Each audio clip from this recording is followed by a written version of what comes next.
Welcome to Rhythm of Previews, where we check out the preview chapters of Rhythm of War, the fourth Stormlight Archive novel. I am Danielle with 17th Shard, also known as Fell Candy. And hi, I'm Marvin, also known as Paleo. So, if you don't know, Tor has been releasing some of the chapters. They come out Tuesday, 9 a.m. Eastern Time.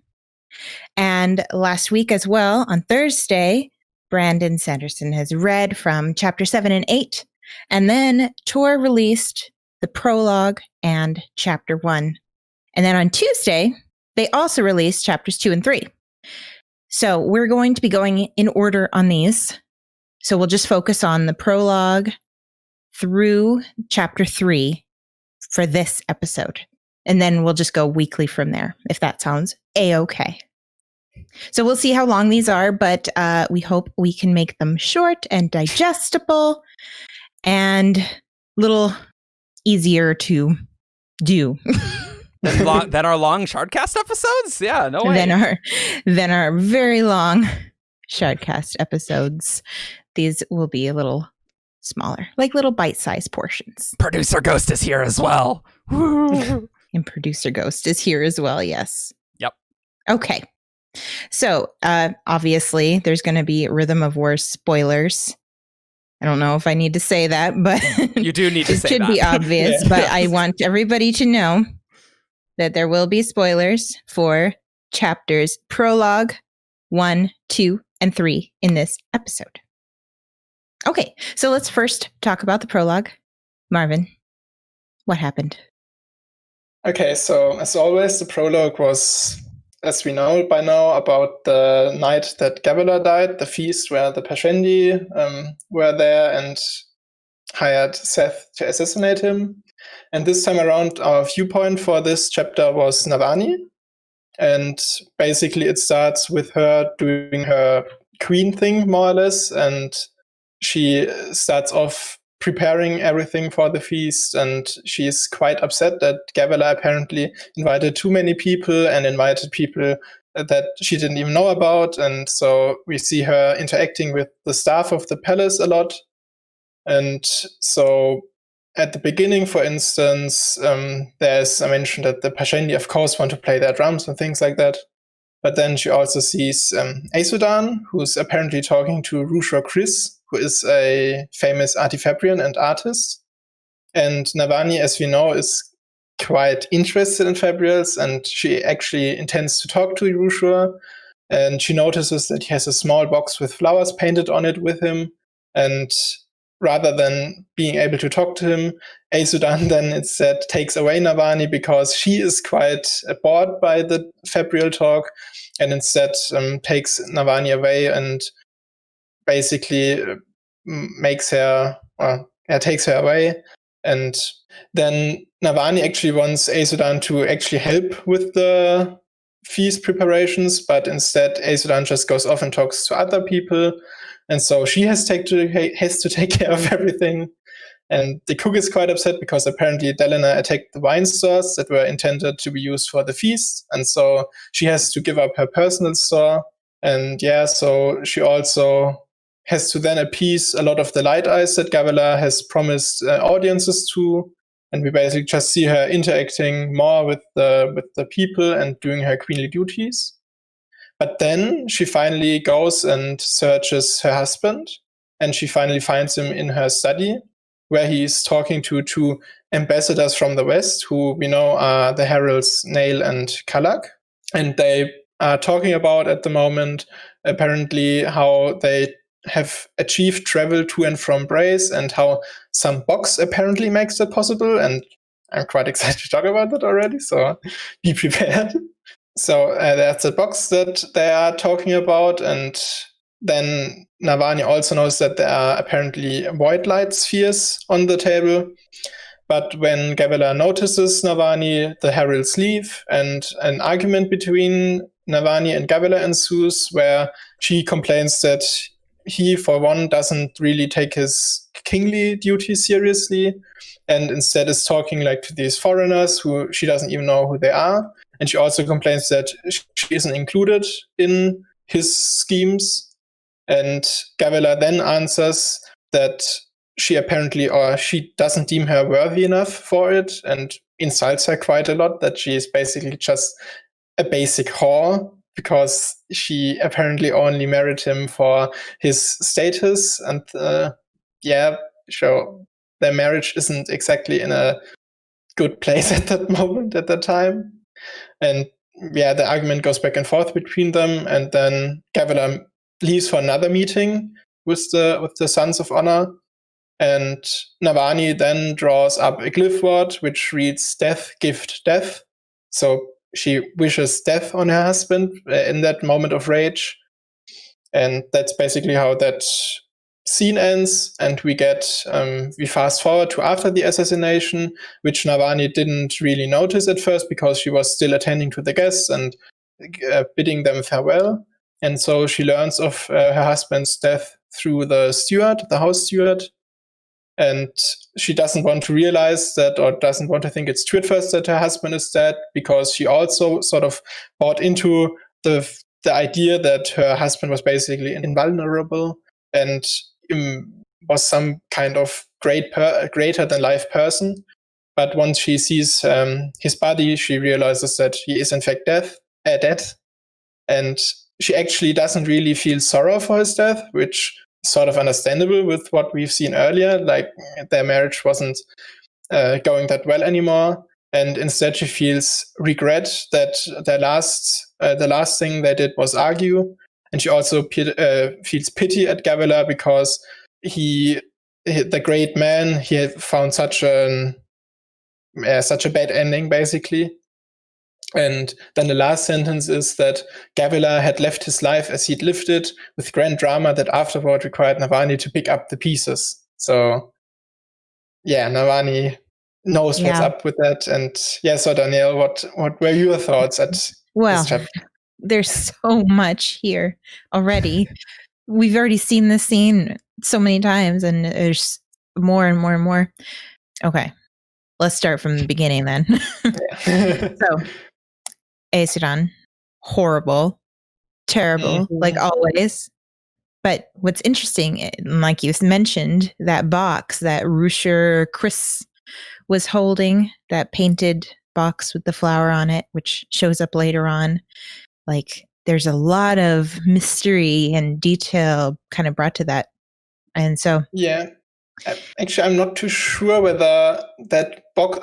it would be interesting to know whether that box is the same one that Gavela is talking about. That would be really So I was under the impression it was, but like you said, it possibly couldn't be. But I felt like the way that it was drawn attention to the box 2 times, in my opinion, it was the same one, but I could definitely be wrong. Yeah, and I think that in an earlier draft of the prologue, that Gavela didn't actually mention a box. He just mentioned that travel to and from Brace is now possible or something like that, and connection is an important factor.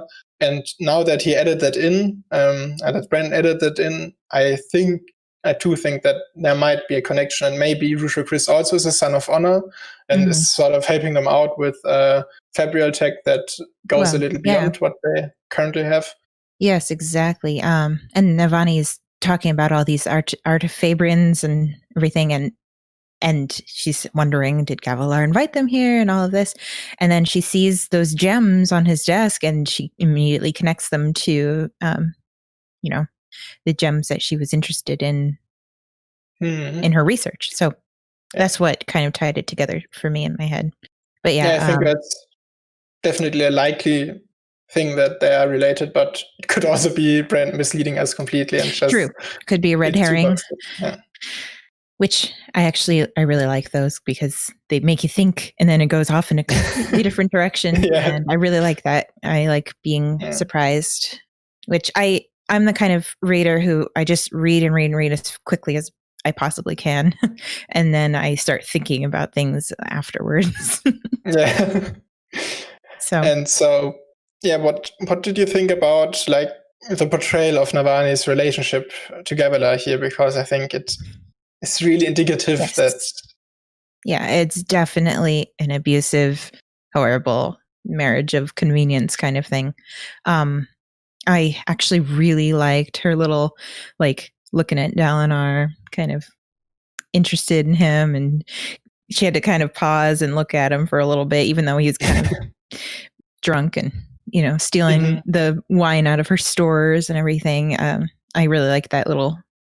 Yeah, I think it kind of a view into her own mind and where she's at in her own relationship. Yeah, and I think it really shows already how she will love Dalinar later on, like what we see in Oathbringer and so on. So it really foreshadows that, although we have already seen it. And I also think that there was a mention also that there apparently are rumors about maybe or probably Dalinar and Navani having an affair. And I think that also legit, but apparently Gavilar doesn't really care about that because he doesn't think highly of Navani anyway. And that just I can see Gavilar becoming sort of the new Moash character that everybody hates on, with how terrible he shows up. People love to hate characters in these books. That's the most discussion is always on who they hate. Yeah. I mean, Gavilar is definitely up there for me. After all of these point of views of the prologue scene happening, I can't stand him. I hate him. I just hate that kind of personality and people who look at other people as just pawns to be used. Especially when he was talking about Yasna and Amaram. Yeah. That just made me so mad. Why was he so insistent? She's nothing to him. She doesn't mean anything to him at all, except as something to be used. Yeah, at that point, he probably already suspects that maybe she's an Eldscaller, or at least is close to bonding as Bren or something like that, and just wants her bound to the Sons of Honor, and especially Amaram, because he's one of their members, and just wants to have her in their folds, and it doesn't really mesh well with my image of him. And I'm excited to see probably his point of view in book 5, because probably that's what it's going to be. Yep. It will. By the way, there is a confirmation that Gavilar will be the book 5 person. Yeah. I figured as much. I mean, that will kind of be the final piece in the puzzle. Really looking forward to that and seeing how his viewpoint of all of these events measures or plays out, because I don't think it will redeem him in any way. It probably will make me hate him more. But yeah. Which is fine. He deserves it. Yeah. Definitely. So speaking of Gavilar, we were also talking about him meeting with Nale and Kalak. And how is it that we know that that's Kalak again?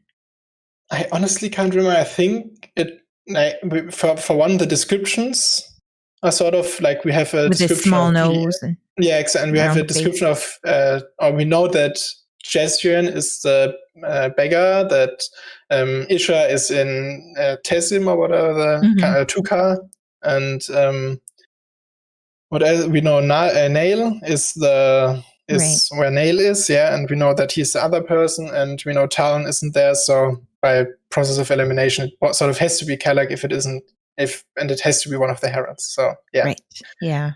And I liked his last sentence there, when they were walking out of the study, and before Navani goes after Gavilar about leaving her out of things and leaving his party. Kalak kind of cowardly. He's like, I want out. It's the only way. What is it? What is the way? That's oh god, mystery, and it just makes it so interesting and exciting to read more. Yeah.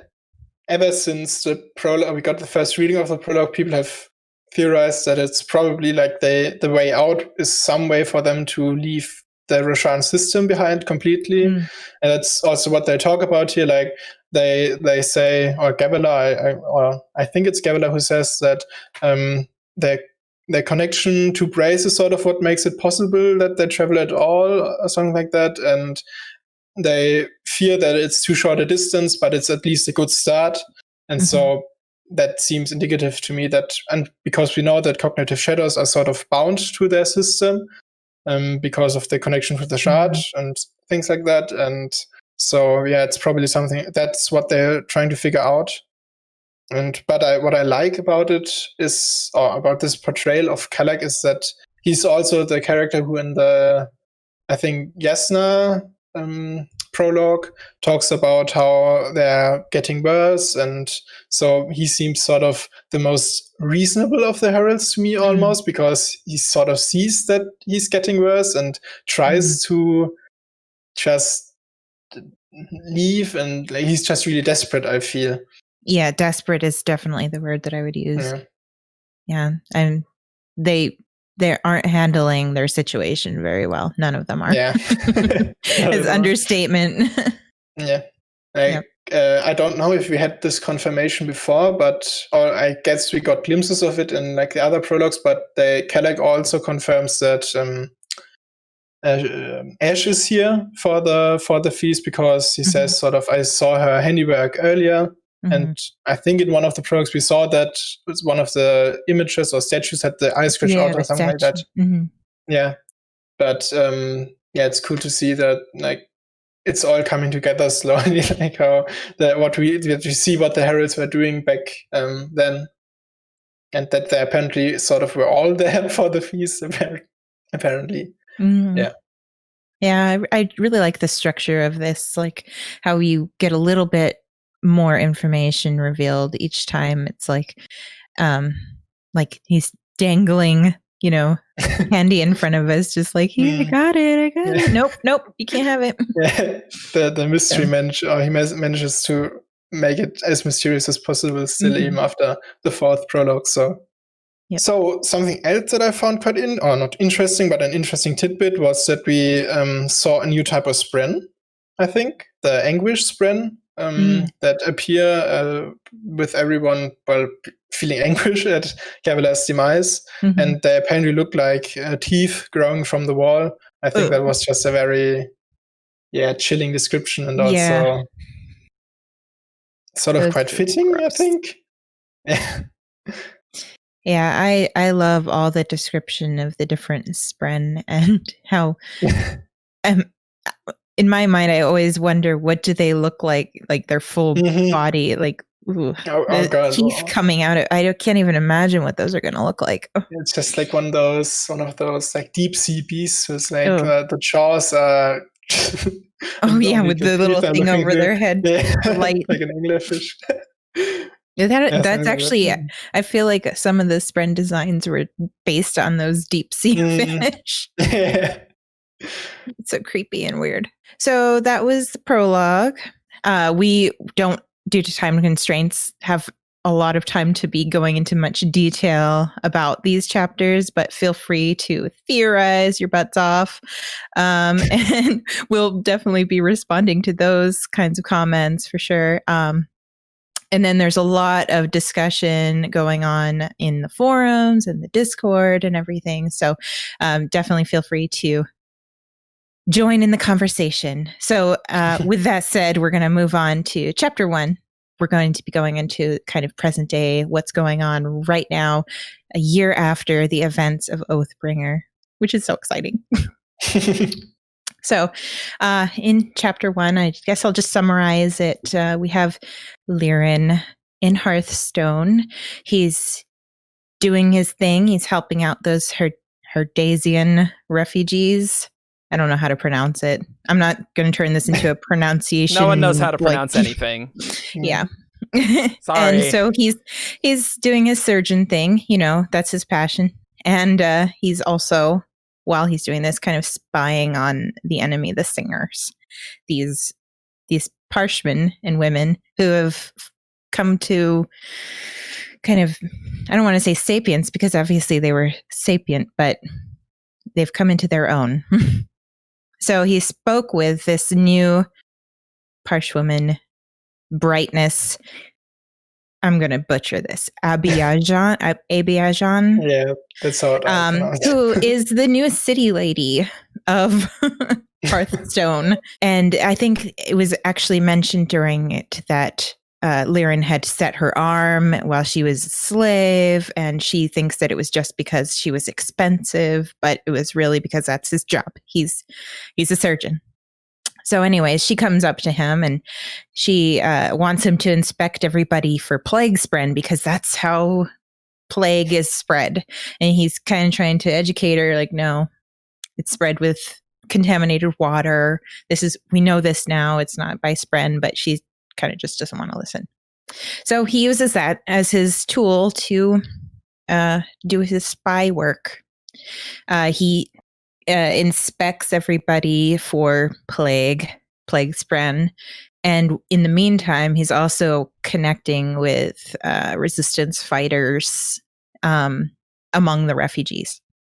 So Laurel, how do you pronounce that? Laurel. Yeah. Laurel. So she stops by.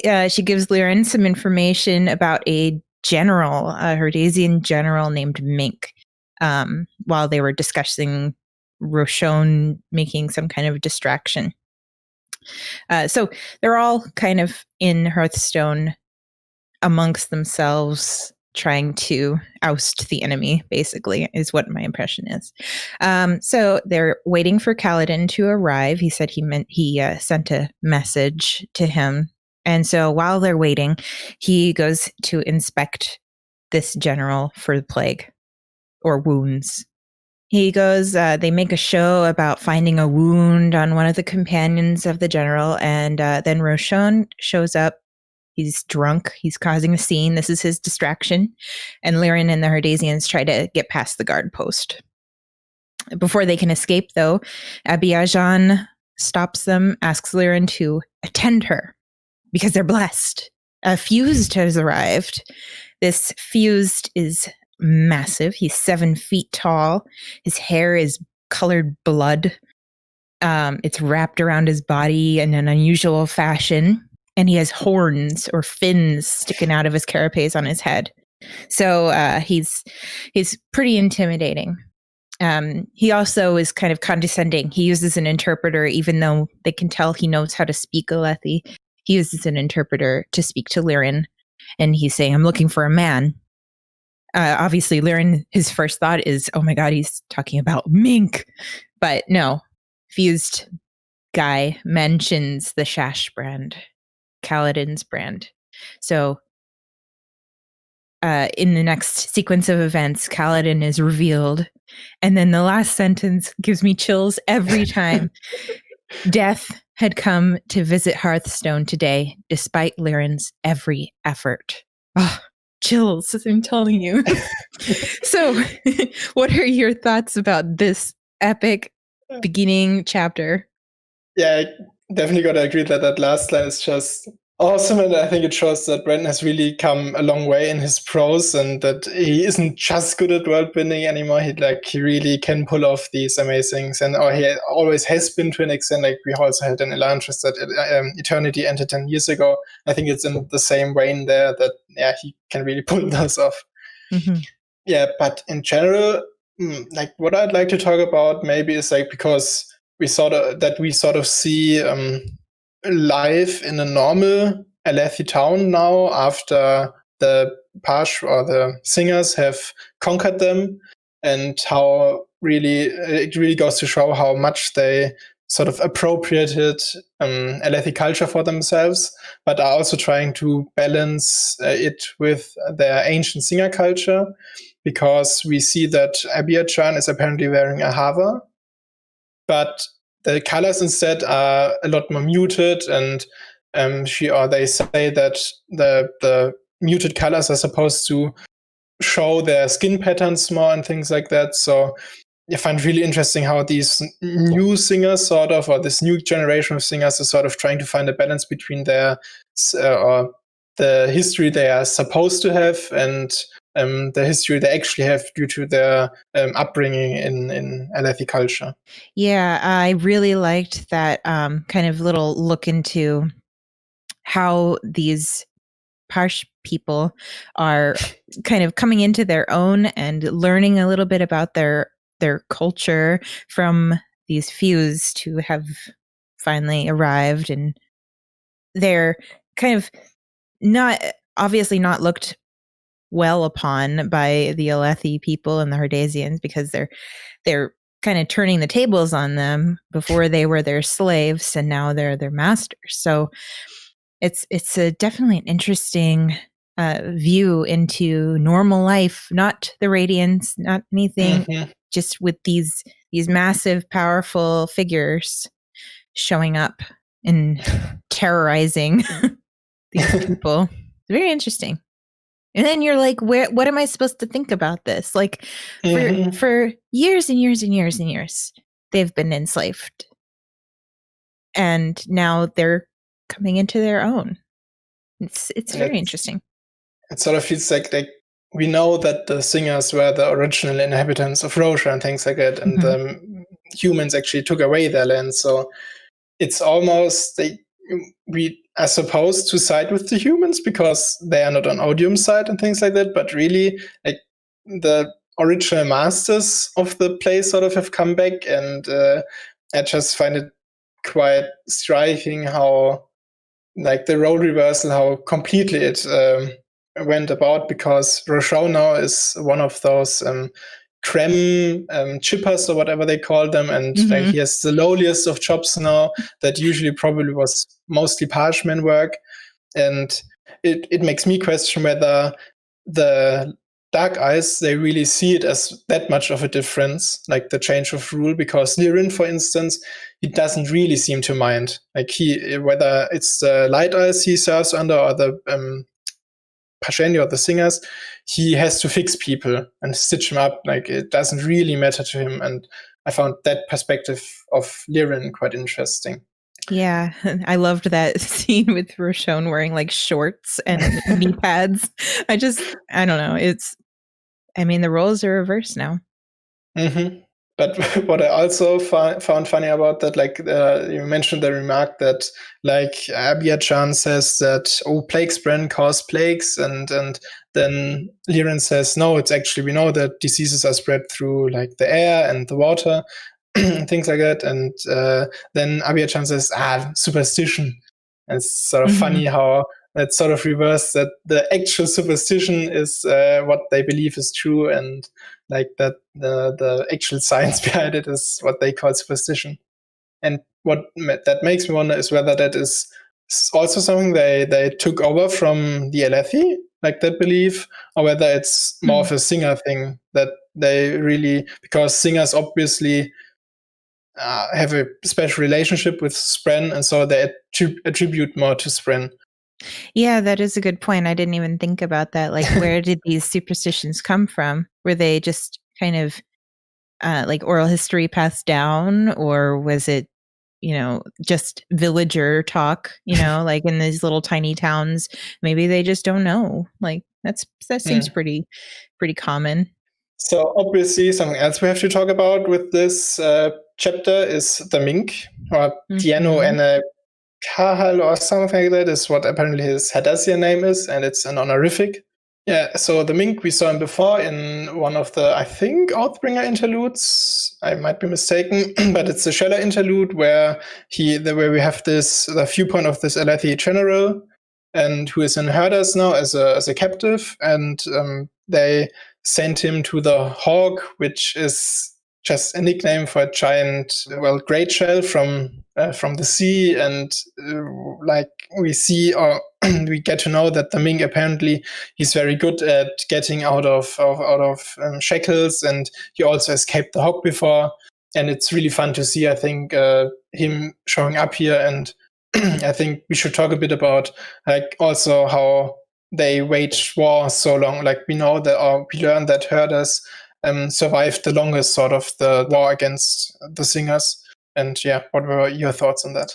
I know in some of the later chapters that we are going to go over in this episode, when he meets Dalinar and talks to him about, being the Blackthorn and everything, I thought his wit and his candor to Dalinar and Navani was hilarious and really, really an interesting read. Yeah, I really can't wait to see more of him. And like, there are theories that he might become a Dustbringer, or already is one, because like he might use abrasion to get out of manacles and things like that. And it really would be fun to have one of those characters, like, because we have lived as sort of a thief character, sort of, and it would be fun to see another one of those, but with Dustbringer powers. And like, I just love him to bits when he's like with his, oh, that's what you call our conflict with the Alethi. I would call it raping and murdering our people. And like the sass he has there is just awesome. Yeah. Yeah, he's kind of one of those irreverent characters, just like Lift is, and they're in these positions possibly that they're going to be, you know, very well renowned. Like he's a general, and he's going to be joining the army and all of this stuff. And he's kind of the same position as Lift, being, you know, on the outskirts, not so respectful, which is nice. It adds a lot of flavor to the different characters that we get to meet. Yeah. And I also like how like everybody is surprised at seeing him. Like he's everybody expects like a imposing figure like Dalina maybe, but instead he's sort of this diminutive character who is in his 50s, I think, as well, and like he's like a very wiry guy. And so it's fun to see everybody react to this almost legendary figure in Herdez, who is just a normal guy more or less, and is really apparently a very good strategist because they survived that long. And it really makes me want to see a bit of that, because I think what they probably did was akin to guerrilla warfare in Herdez, and that just really fits the Herdesians, I think. Yeah. I like when Laren actually finally sees him and he's like, you're him. Like he couldn't even pass as Herdesian, really. Like he was just kind of, it seemed to me like he was surprised that his name was supposed to be like implying greatness, and he was expected to be some warrior forged on an anvil, and then they see him and he's like, he's a mink. Like in our mind, we think of mink as like this little rodent type thing. And for them, the mink, it's like some creature. Yeah. I think we don't actually know what minks are to them. They might be cats, actually, like I think. Or like they call all small mammals minks. It's sort of anything with fur. But that's a good one. It was fun to learn about him and like see him interact with a lot of people. And also what was fun later on in chapter 3, I think, or 2. There's chapter 2 when Kaladin goes to see him. He's already like vanished and has left behind a dummy, and characterized him really well. Oh my gosh, we have another lift. But that's good. That's good. And I'm sure Brendan will, like, they are similar, but they're not the same character, just with different names. So I think Brendan will play them out well enough. Yeah, definitely gonna have some variety there with this older, more streetwise, crafty guy, and then the young prepubescent Lift kind of. Yeah. Okay, so I think if we don't have any more thoughts on chapter 1, so let's go along to chapter 2, which, as we've learned in end of chapter 1, Kaladin has arrived at Hearthstone, and he now is fighting the new fuse that we see there. Actually, we didn't really talk about him, but we can do that now, because I find the figure. He basically looks like a devil, and I really love that. But, I can't wait for the fan art. Can talk about him in a bit, because we learn a lot about him already. So Kaladin fights him, and apparently he has the ability to teleport, sort of. He's doing something that lets him move distances in a very short amount of time. Because basically what we see, first Kaladin remarks that he apparently isn't as easily taunted into one-on-one combat as the other fuse, like the flying fuse, who we learn are called Shanaim. They apparently are much more prone to fighting Kaladin directly, and this Fuse instead he first sends in his soldiers he has with him, and then attacks Kaladin, and he has a much more direct fighting style, if you will, and much more unfair maybe, because he wrestles Kaladin in the air and things like that.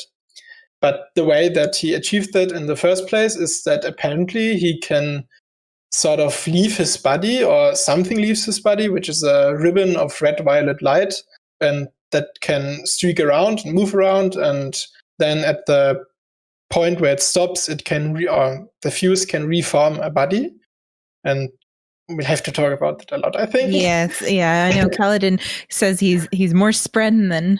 Yeah, exactly. Yeah, it's very interesting. Yeah. And so the Fuse also is quite experienced at finding search binders, probably Windrunners in particular, because he almost kills Kaladin twice. Like, he repeatedly stabs him or severs his spine, and so Kaladin can't regenerate fast enough. But then Kaladin obviously doesn't die and manages to shake him off again. And we know that, he notices that apparently when the light leaves the Fuse, the body that's left behind, first of all, it leaves a body behind, like it doesn't teleport the whole body apparently, but instead leaves sort of a husk of a body behind, and that crumbles away after some time. And apparently the Fuse has to sort of go recharge after 3 times teleporting.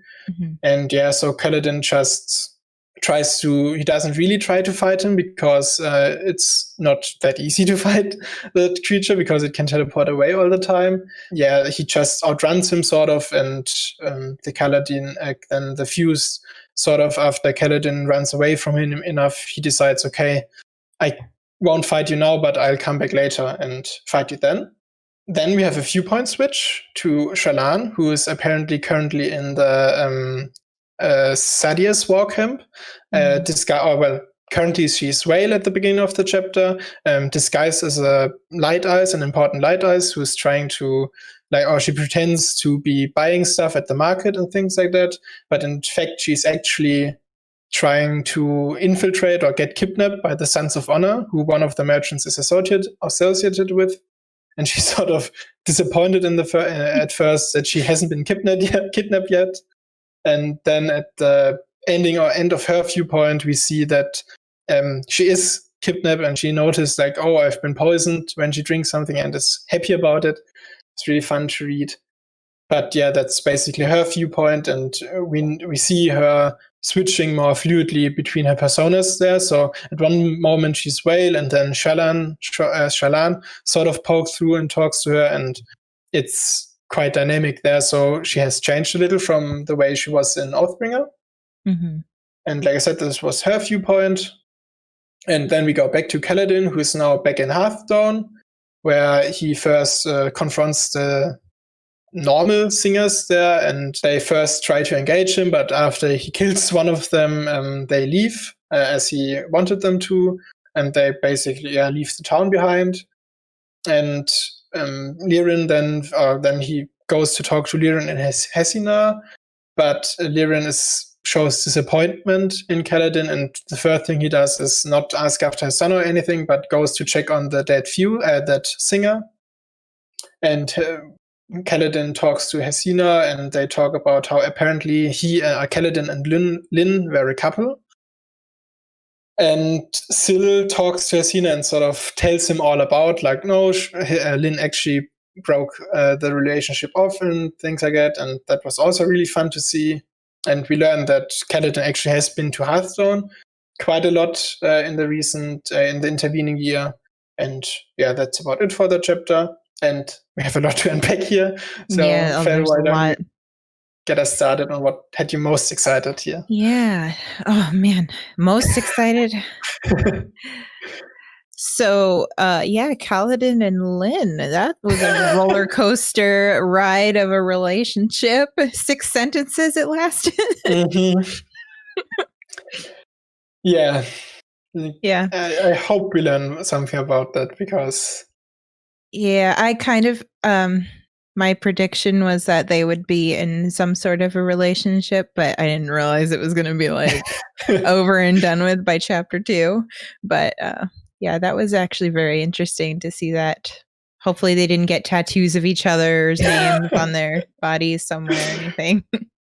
Well, but the advantage they have there, if they got tattoos and don't really believe in them anymore, they will heal away, so everything is fine. Yeah, that's true. It's at least some the benefit of Stormlight. You can get rid of your regret tattoos. But yeah, you also found that interesting to learn that it plays into how Syl remarks that Kaladin has sort of gotten worse again with his maybe depression already, or maybe it's something to do with his Stormlight use, because she says that he's always tired lately and doesn't really get sleep anymore.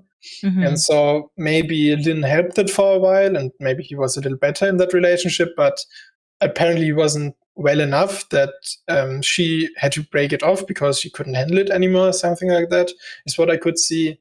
And it has me concerned for Kaladin. Yeah, I know. His kind of inner monologue is really difficult to read because you can tell that there's something going on. Like his thinking about sleep and being almost like being nervous about using Stormlight because he can't sleep.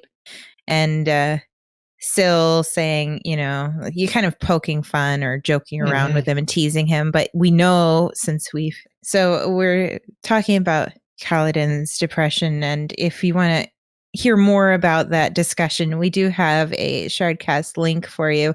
I won't be going into that because I don't want to be talking about anything else besides these chapters. But if you want to listen to our thoughts about that, you can click on the link there.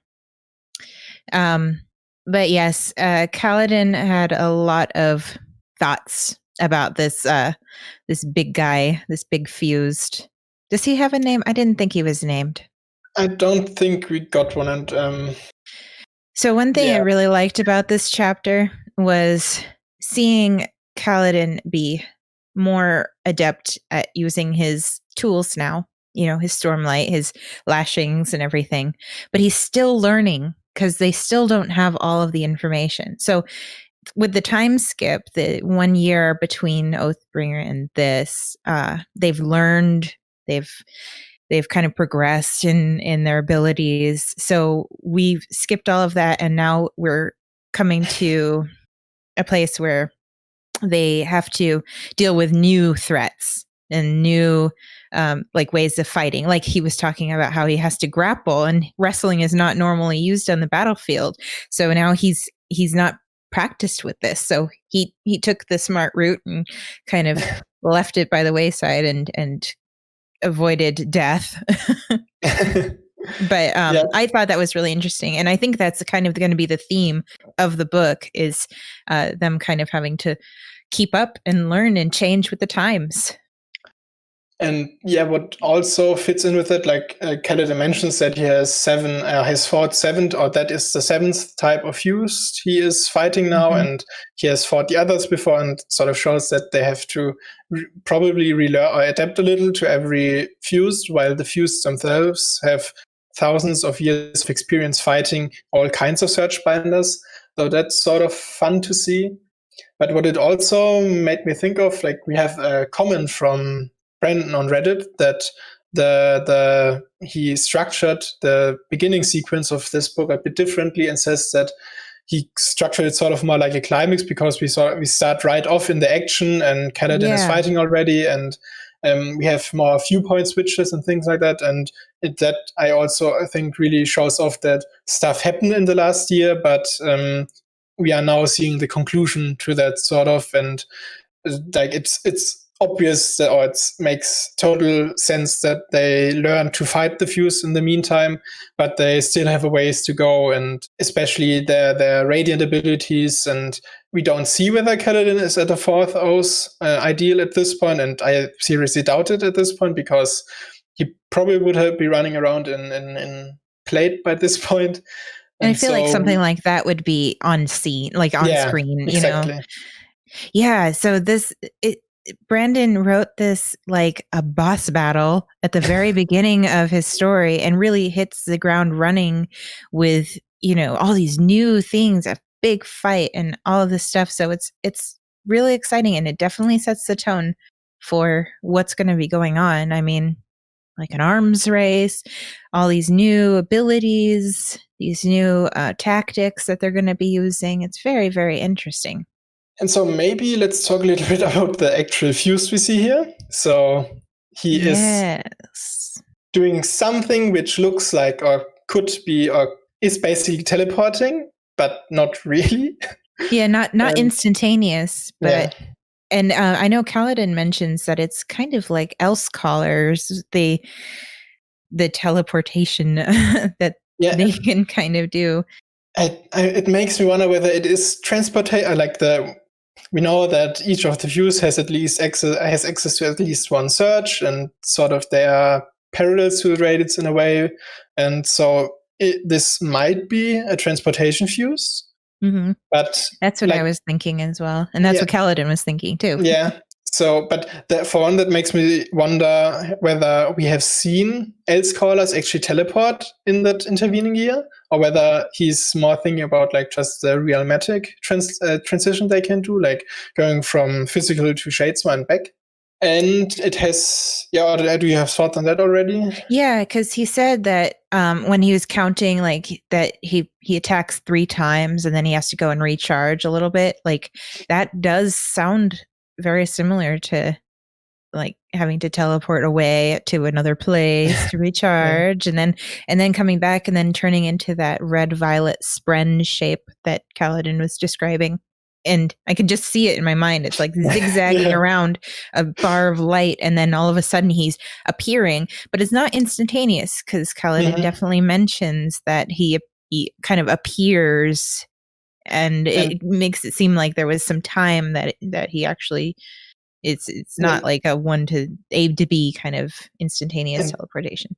It's sort of a disturbing image or sound as well, because it's like leather stretching, the sound of it, and sort of stone grinding on stone, and like it's really gruesome in a way that teleportation works, because as I've mentioned in the summary here, the fuse also leaves behind a body that then crumbles away, and it's like a corpse, and it's really weird.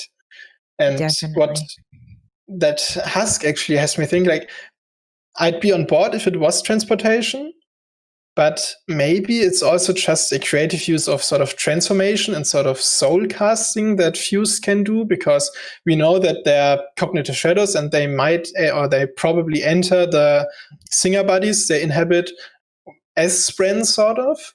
And so maybe that red-violet light or spren sort of creature is just the fuse itself that is zipping around in the physical realm, and they are less constrained when they are not in an actual body. And so they actually soul cast themselves a body. And that's kind of how we know that, like, the spren show up. They show up as this little part in the physical, but in the cognitive, they're a whole being. So I wonder what he would look like in, the cognitive realm. That'd be an interesting thing to see.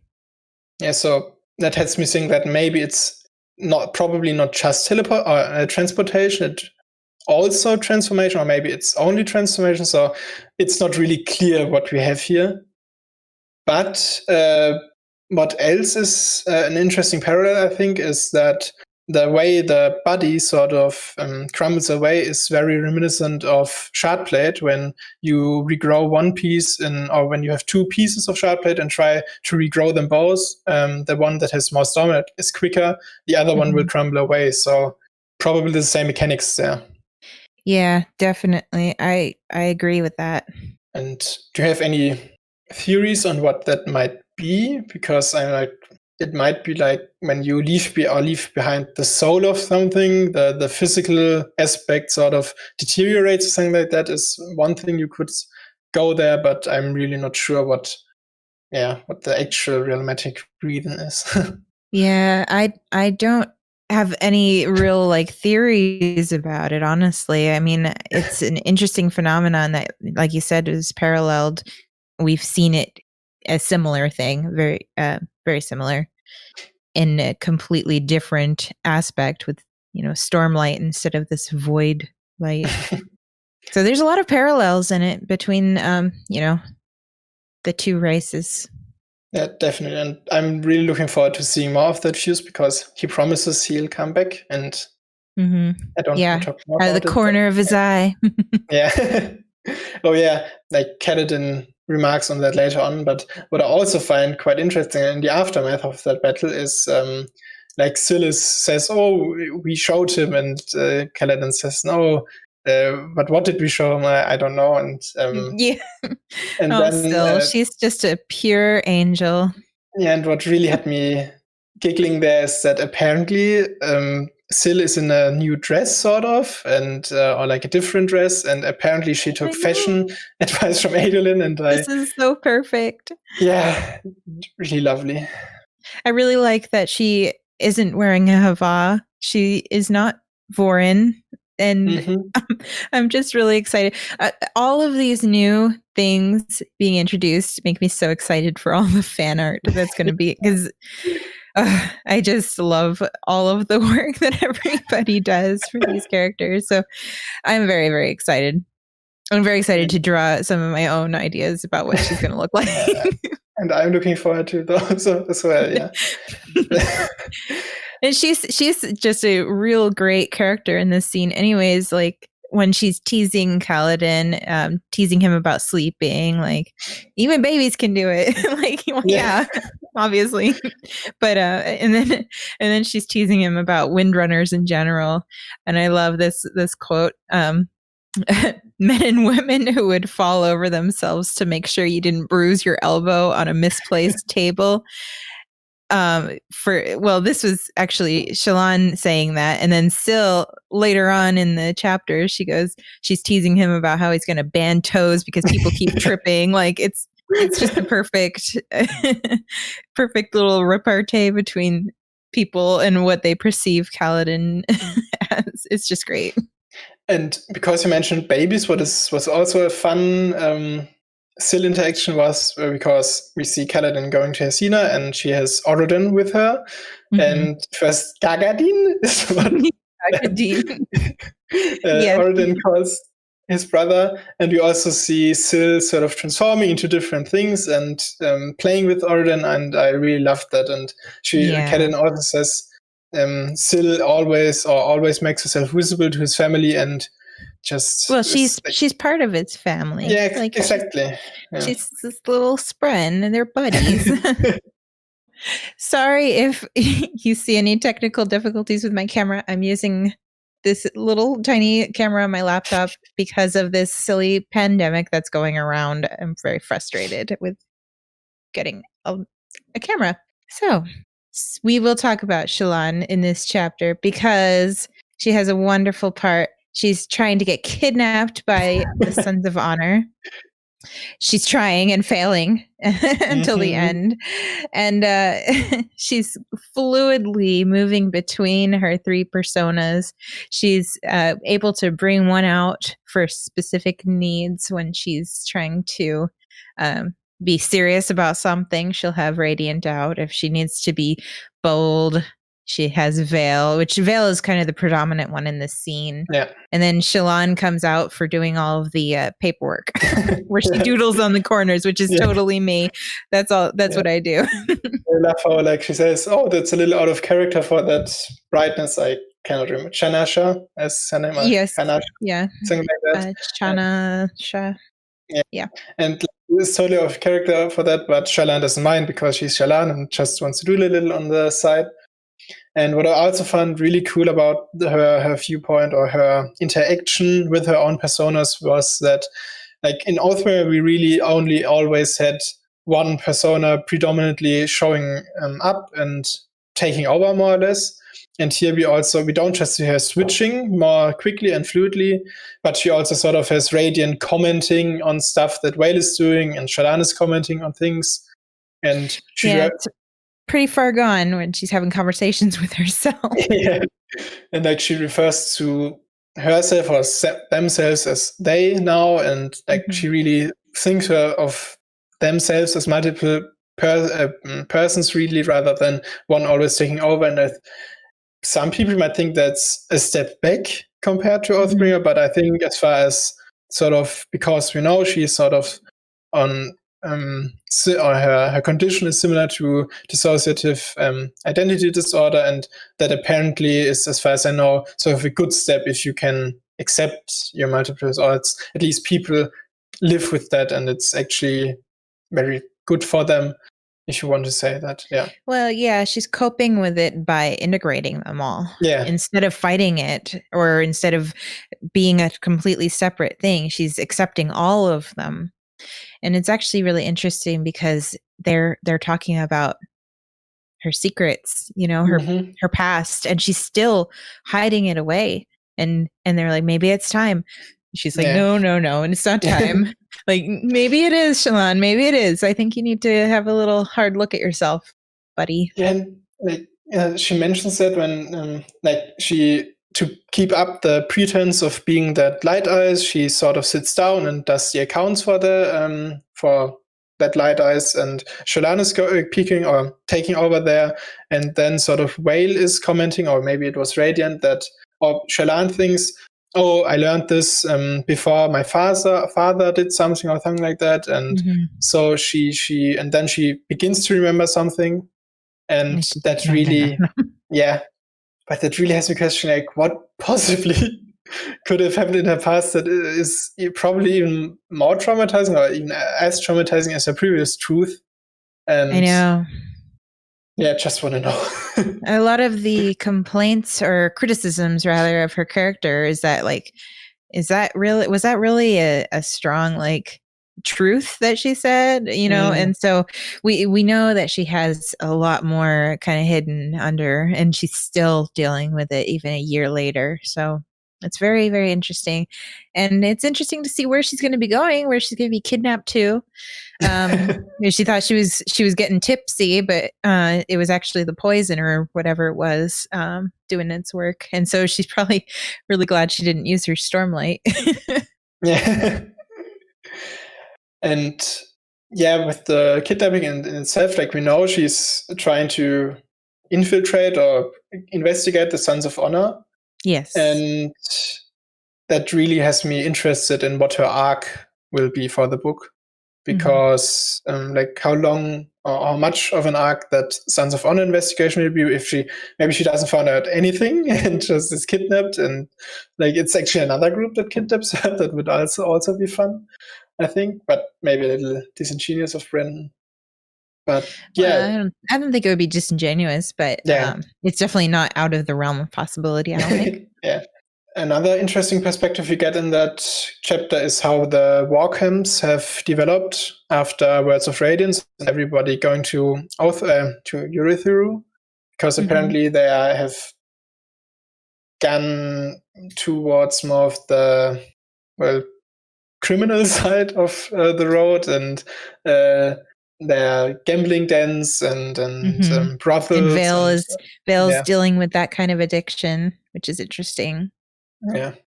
But I just think it was an interesting perspective on, like, how things have developed there in the time gap, and really looking forward to Shallan's viewpoints in this book.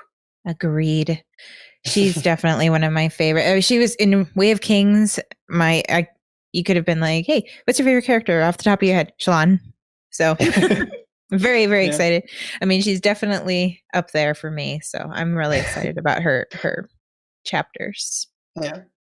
And also as a fun tangent, like, at the beginning of, like, before chapter 1, we also got, like, the part 1 heading, and it mentioned that we would get Wenli point of views. And so when I first read the first paragraph of this chapter, I read of Shallan's viewpoint here. I read Wenli was in disguise somewhere, and was just totally confused. Like, why is Wenli running around in disguise? And then I had to it's Whale. Okay, everything makes sense. So I was so confused. Why is Wenli running around in disguise?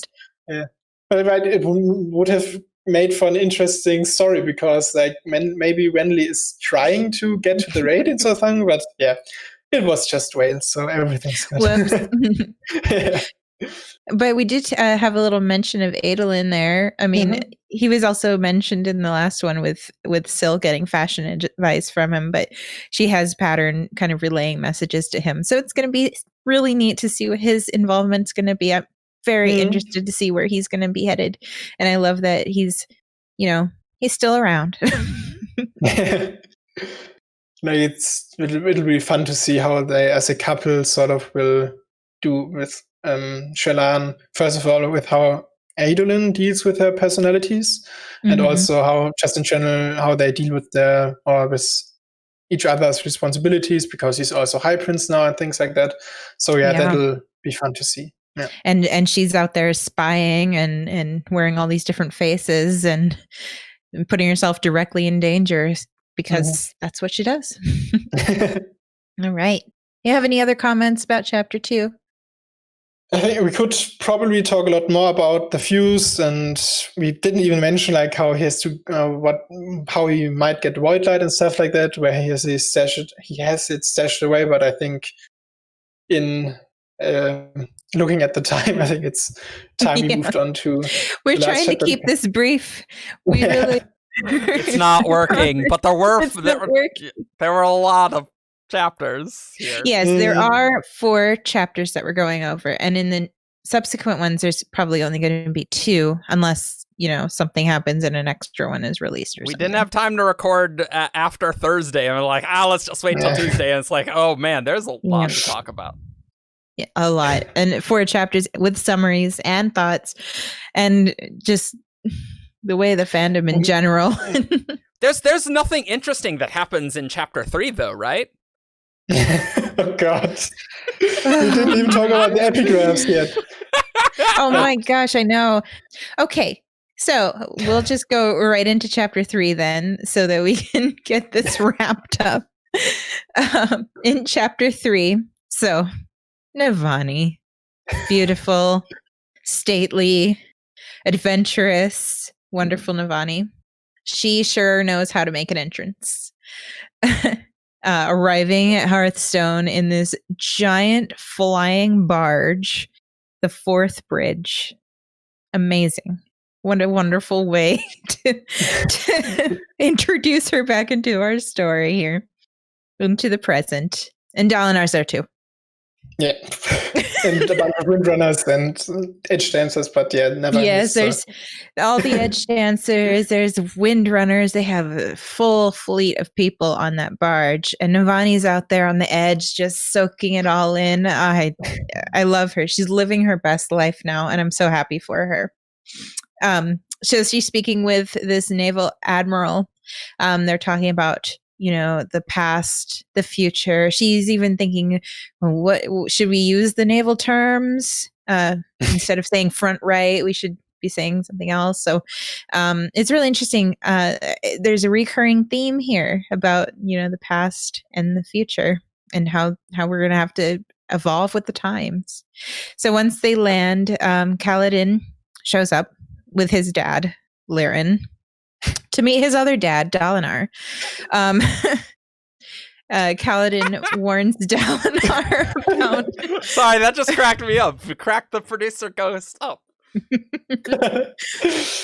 I mean, it's true, isn't it? Yeah, it is true. It is true. So Kaladin shows up with Liren, and Liren's kind of not really showing the proper deference, but that's just how he is. He's a surgeon. He's kind of no nonsense with that stuff. And he's giving really good critique about how he would use the barge. And then Dalinar's like, well, that's what the edge dancers are for. And he's like, oh. So again, theme recurring, evolving with the times, using the proper tools. So Kaladin is warning Dalinar about this new fused that he met, the 7-foot demon-looking fused. And Dalinar, he does his bondsmithy thing and reinfuses Kaladin and his spheres with Stormlight, which is a really interesting scene when Navani sees this warping around them and she's writing her notes and everything. And then as Kaladin leaves this area, he passes by his old bridge, which is what the 4th bridge is named after. Bridge 4. It was embedded in the center of the ship, and there's just, from all the members of Bridge 4, they'll always do this silent, they touch the bridge, just as a memory, I think, paying tribute to their roots. And then Navani and Dalinar are there. They're discussing his bondsmith abilities. They're discussing the sibling. Very interesting stuff being talked about there. And then and then a little bit of comic relief. We have Mink showing up, our quirky Daisy in general. He's criticizing Dalinar and talking about when he was the Blackthorn. They were enemies. The Alethi were, pillaging his people. And he doesn't trust them. Although he does say that, he might want to use the Alethi as the weapon that they are, which I really liked that part of their discussion there. So he tells Dalinar they'll only talk once his army is rescued. They're kind of posted up in these different lates, I'm assuming. So Dalinar just immediately agrees to go and rescue them so that he can have this guy on his team. And Navani is not really okay with that. She's like, this is my ship. And she really kind of resents that he just made that decision without her, which was mirrored in the prologue when she was with, Gavilar. He just made decisions without her, didn't even care about what she thought. So that was kind of interesting. There is a little bit of a trouble in paradise there, even though they're newlyweds and their relationship is so wonderful. And then at the end, Lynn shows up, which is also going to be really interesting later on. Hopefully, I really hope we get some kind of scene between her and Kaladin. But she shows up. She tells them, we have a report of 3 flights fused. And then we kind of have a little bit of a cliffhanger ending. And Navani's excited to see how they're going to approach this conflict in theory and in reality. So, any thoughts about this chapter? Oh boy. So, first of all, I just loved all the Fabrial nerding that Navani got to do in this book, in this chapter. And I think it also was sort of a relief, a wind for Brandon to finally dump just a lot of Fabrial on us. And I really loved that. And you haven't mentioned this so far, but the epigraphs are also from a lecture that Navani gives in front of the coalition of monarchs. And it's also on Fabrial science, so we just get the full, lecture and dump on it all. This book seemingly, and that would fit. We already know from the Amazon blurb that apparently there will be a Fabrial's arms race in this book, and I just can't wait to see that. Yeah, that was released by Amazon, I think. Mm-hmm. That. Yeah, there was a lot of info dump in this chapter. Lots of technical stuff that some of the stuff that we knew as a recap when Navani's thinking to herself about things, but then also, new questions and things to be explored. Yeah. Lots. So, lots. While it is an info dump, what I really like about it is that it doesn't feel like one at all, because It's just Navani, her character, really enjoying these things herself, and she's just nerding out about them, and it's just really great how Brandon can pull this off. In some of the parts when Navani's talking about her ship and her research, and she's leading it, I'm like, take that, Gavilar. I think that was just in general a really nice parallel to the prologue, where she, for one, thinks or is insulted by Gavilar that all she does is just piggyback on the successes of others, and she's directing people, and she feels some of that here, and it feels sort of imposter syndrome maybe for Navani, and she doesn't really acknowledge her own brilliance and always tries to play it down. But it really goes to show that, for one, as a character, she's really struggling with that. But we also see that she is brilliant here and has come up with all these schematics and the math behind the airships, which I think we should briefly talk about as well, how they work, because I found that really interesting. Yeah. But just really loved it. Yes. She's such a great character, because it seems like she's kind of accepted in the prologue. We have her struggling with the idea that she's not a scientist, she's not an artifabrian, she's not like with these scholars, and Gavilar constantly picks on her for it. And now she's just so happy. She feels like she's a leader. She may not be, one of the brilliant scientists that she works with, but she leads them and she guides them. And she's drawing up all these schematics of fancy airships and things. And the first prototype is not what she had imagined. So it really shows that she has grandiose dreams, and she has a lot of drive. I just loved this whole look into her character. Speaking of that, like in how she has that leadership role, we see her, before we talk about the airship, maybe we can briefly mention, she talks about the sibling and how they theorize that it is responsible, or they know sort of that it's responsible for making Eurythero work.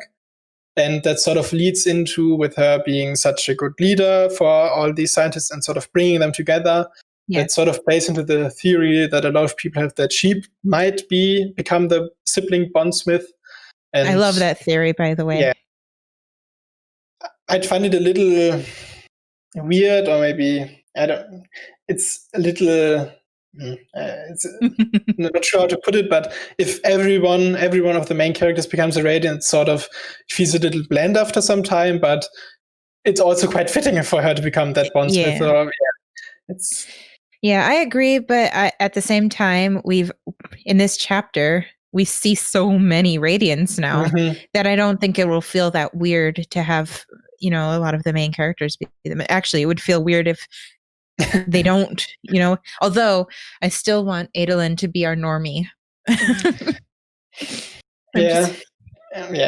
We don't see much of Adolin yet, but I guess that he might, or probably will, achieve reviving Maya in this book and become an edge dancer, but he'll probably stay one of the most grounded Radiants, I think, and because edge dancers is also sort of the Radiance of the people, more or less, because healers. Ancient, anyway, so the sibling talk in general also was really quite fun, because Navani says like, oh, she interviewed Spren, and some of them say the sibling is dead, but we don't quite know what dead means for Spren, but some also say it's slumbering. Yeah. And for one, I think that's just such a Navani thing to do, that she interviewed Spren and collated the info, and Yep, I love that. So you have some thoughts about the airship. I'm not going to get into any physics talk, but you may. I give you permission. I think it might be a bit of a monologue for me now, but I just was squealing while she was talking about the weights and Eurythero, however you pronounce it. So first of all, what I find interesting is that we suspect that maybe the airships would use some new fabrial altogether, like something that maybe used lashings or something like that. And that would be a hint that they are slowly figuring out like these sort of search fabrials that we are seeing, like the progression or search by soulcasters. But instead, how it actually works, which is just super clever, is that apparently they have two sets of fabrials, more or less. One that is in Eurythero, that is sort of hanging off the plateau, and Charles are used to lower and raise the platform. And then, because it works like the Spren reads, like the conjoined fabrials, where doing one thing to one of them does it to the other. And she talks about how they had to figure out how to make it work over such long distance and things like that. And just a lot of that. And so it works by basically, they have one fabrial that is responsible for the up and down motion. And then they have another that's on the shattered planes, which is also drawn by Chal. And apparently they use, and it's responsible for the back and forth motion.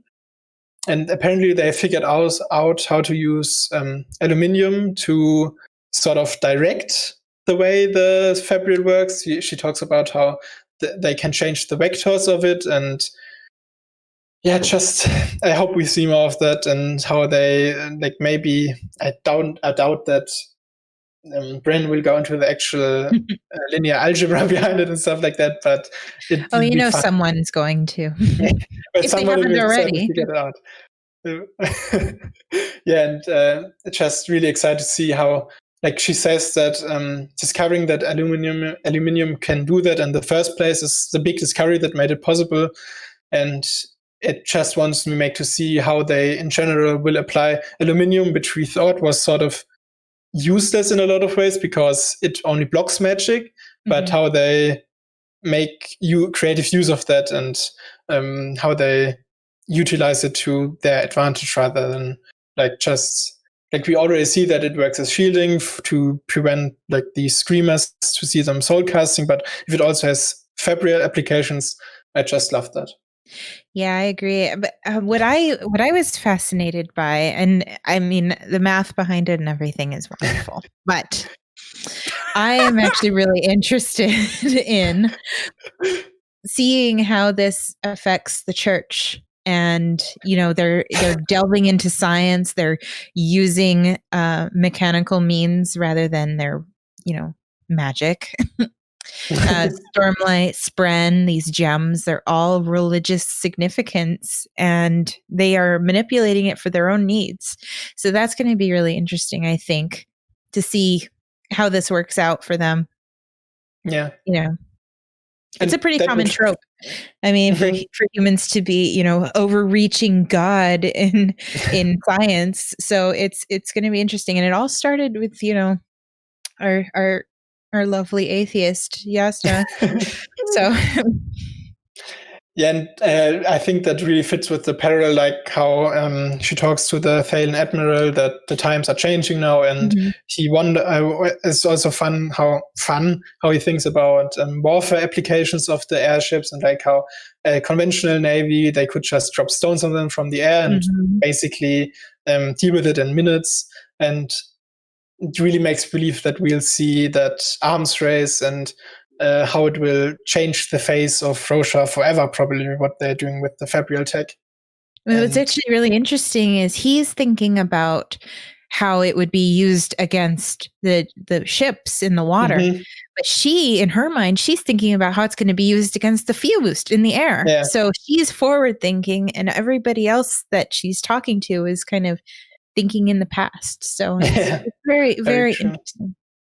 But yeah, we probably could talk a lot more about how some of this stuff might work with the airship. But definitely, I think I mentioned the epigraphs before, and basically what these first few parts are about is basically a very basic introduction, how you capture the Spren and get it to get into the gemstone. And we already knew some of this, that flame Spren are attracted to flames and fire, and so you better kindle a fire to attract them. And apparently you have to have Stormlight in the gemstone before only 70%. Yeah, exactly. Only have to have 70%. They figured out experimentally that 70% is about the perfect number, and I wonder what that is about. Maybe for the Spren to get close enough, there has to be enough space left over for it to even begin getting into there. We know Sanderson likes his fractions, so yeah.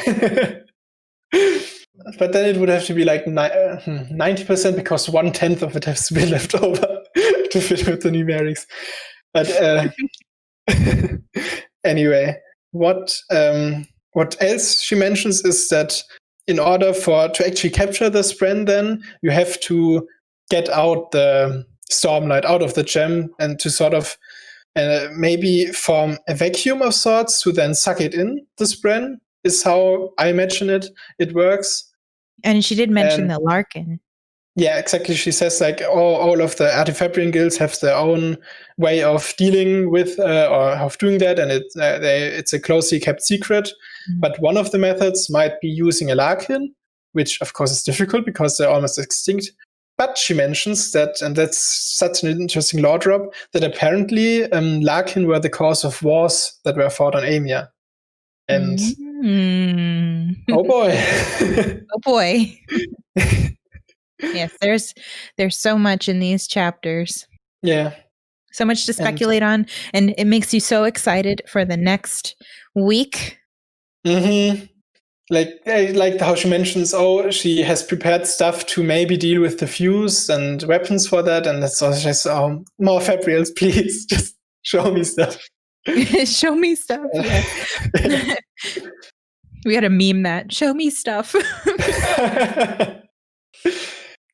So we're wrapping up. This is a very long episode, and for this content that we're going to be doing, but we did go over 4 chapters.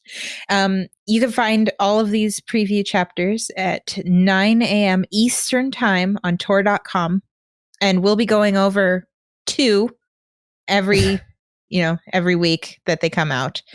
We'll let you know right at 9 o'clock when they come out on 17thshard.com. And you can come discuss them on our Discord or on our forums or in the comments, even the comments on YouTube, anywhere you want. Please talk about them with us because we're very, very excited. It's very exciting. Are you guys excited to finally see some Rhythm of War? It's pretty exciting, right? I'm very, very excited. It's needed in this time. It's the Cosmere drought. This was my present for today of my day of stress today. My present to myself was being able to do this with you guys. So I'm very happy. It was totally worth getting up early for this. And staying up late for this. So producer note, we started recording this at 9:30 p.m. Pacific because it's like, for EU, it'll be 6 a.m. It'll be fine. And so we're up late. Paleo's up early. We had fun tech issues. We're gonna try and figure out Fel's video quality. We'll get that. But you know what? The audio's the important thing. The audio's good. Yes, that's true. So we'll get there. And it was very, very exciting hosting my first one. I think you did great. Comment below that Fel did great, or whatever you think. But I think Fel did great. Hopefully it's great. Don't comment if you think it was bad. Always comment Fel for admin. Yes. Fel for admin. For people coming in for Rhythm of War, they will not get that joke at all. No. They will not understand that meme. I love how it took off, though. Bye. See you next week.